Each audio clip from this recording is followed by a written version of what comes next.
I'm Kenny Wallis of the Arkansas Tea Party. I've been busy taping these sessions over several years, which you can see on YouTube accounts Keep Arkansas Legal and Arkansas Tea Party.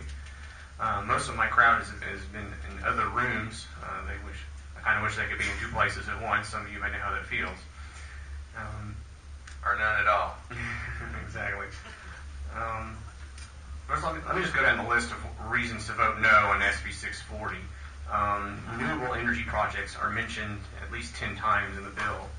I know that some people may think that renewables are a wonderful, great thing, and the media portrays them as always the way to save the earth. But the reality is America is sick of renewables.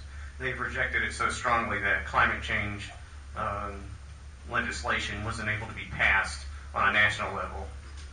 The cap and trade legislation in 2008 to not even in 2008 to 2010. In Arkansas, the Carbon Reduction Act, the Arkansas version of cap and trade, was defeated by activists led by me, despite bipartisan carbon co-sponsorship.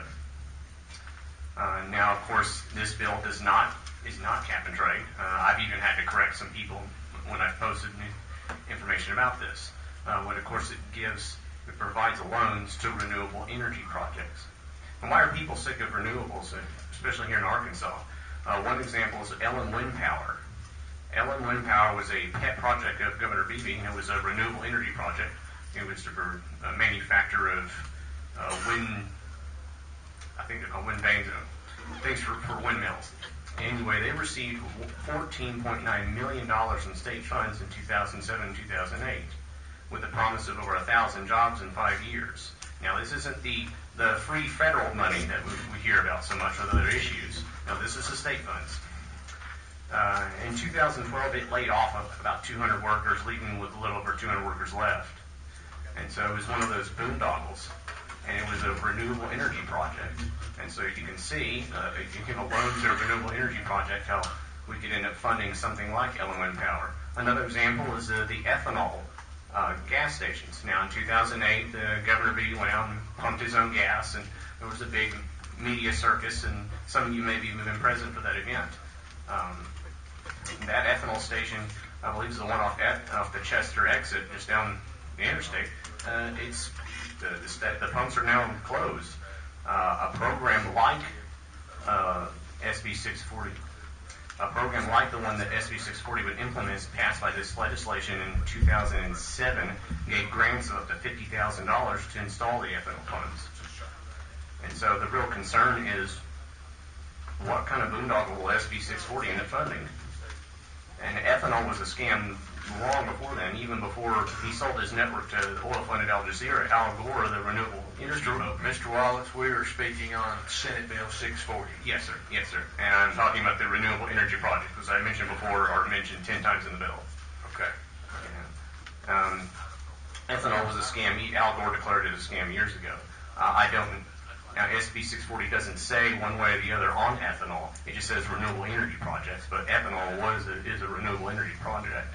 Now, I know that's also regarding this bill. I know that some bills have been sent to the Rules Committee. This bill was introduced in committee on the 19th. It was then skipped over and somehow passed at 1:57 p.m. I don't know if that violates the rules or not. That would be something for a legislator to look over. But I know that some rules before have been passed through, and then turned out they had to be sent to the Rules Committee. Also, I think there should be a fiscal impact study on this bill. I know someone asked earlier about how much it costs for a loan, but I would think a fiscal impact study would be something on a bill that provides funding.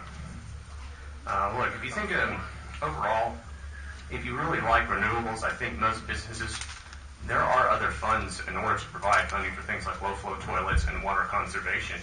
A matter of fact, to fund Windpower, there's the Governor's Quick Action Closing Fund. There's the Economic Infrastructure Fund. Lots of counties have funds regarding water conservation. In Pulaski County, there's Central Arkansas Water. There's lots of funds available. There's a green agenda groups in several of these cities. So there's already funding there for renewable energy projects. And so I see no reason to pass this piece of legislation. I think it should be voted. And besides government funds, there's also funds from organizations. The Sierra Club just got $2 million from SWEPCO in a lawsuit, they have funds available. There's celebrities that often fund these renewable energy projects. So you have organizations from foundations like George Soros organizations that fund some of these renewables. So there's lots of other ways to get funds.